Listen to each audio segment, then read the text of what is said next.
벳세다의 이름에 사람들이 소경 하나를 데리고 예수께 나와 손대기를 구하거늘 예수께서 소경의 손을 붙드시고 마을 밖으로 데리고 나가사 눈에 침을 뱉으시며 그에게 안수하시고 무엇이 보이느냐 물으시니 우러러 보며 가로되 사람들이 보이나이다.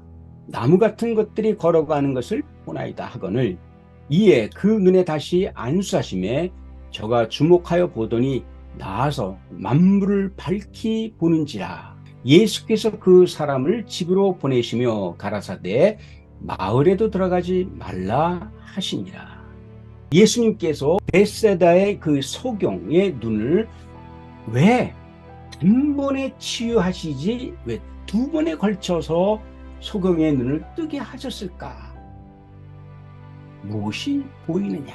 그러자 이 눈먼 소경이 이렇게 얘기를 합니다. 사람들이 걸어가는 게 보입니다. 그러면서 또 이렇게 해요. 나무 같은 것들이 걸어가는 것이 보입니다.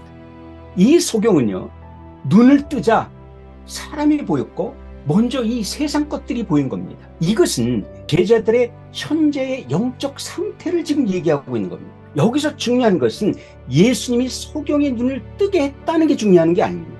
지금 예수님이 눈먼 소경의 눈을 뜨게 하는 그 이유는 눈을 뜨고 있지만 눈먼 소경과 같은 예수님의 제자들을 지금 꾸짖고 있는 겁니다.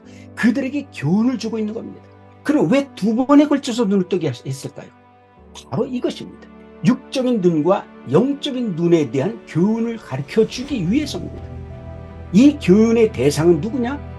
소경이 아니고 그 주위에 있는 무리들이 아니라 예수님의 제자라는 사실을 기억해야 합니다. 그리고 예수님은 두 번째 이 소경에게 똑같은 방식으로 안수를 합니다. 그러면서 또 무엇이 보이냐? 그자 소경이 주목하여 보더니 이렇게 말했다. 만물이 밝게 보입니다.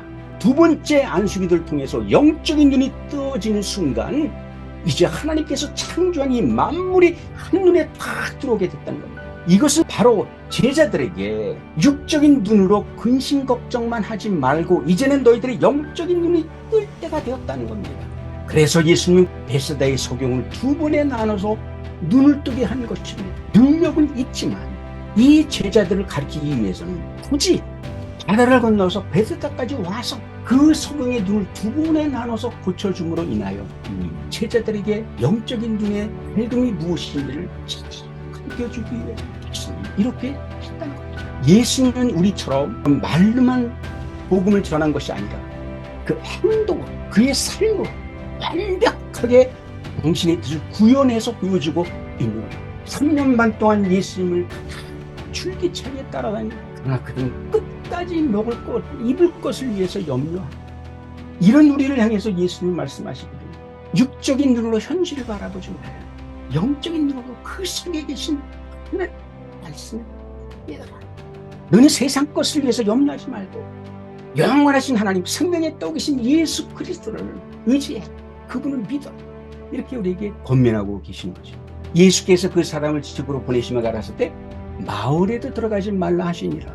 더 이상 세상 집으로 돌아가려고 하지 말고 영원한 본향집을 향해서 가는 겁니다. 예수님의 제자들은 예수님과 함께 걸어가면서도 세상 염려, 근심, 걱정 이 세상에서의 자기의 집을 걱정하고 염려하며 살아가는 겁니다.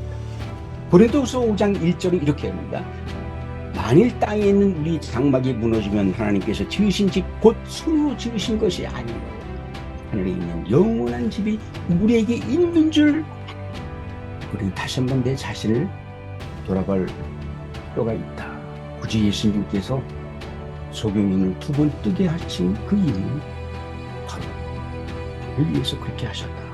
우리가 육적인 눈으로 나의 현실을 바라보고 두 번째 눈을 뜨게 하시면서 만물을 바라보면서 이 창조주신 하나님을 생각하게 하고 무너질 세상의 장막이 아니라 영원한 장막 하나님의 나라를 향해서 걸어가는 그런 믿음의 자세, 그런 신앙인이 돼야 되지 않을까. 말씀은 우리에게 많은 교훈을 던져주고 있습니다. 반면에 우리에게 질문을 또 던져주고 있습니다. 우리는 그 질문에 대답해야 할 것입니다.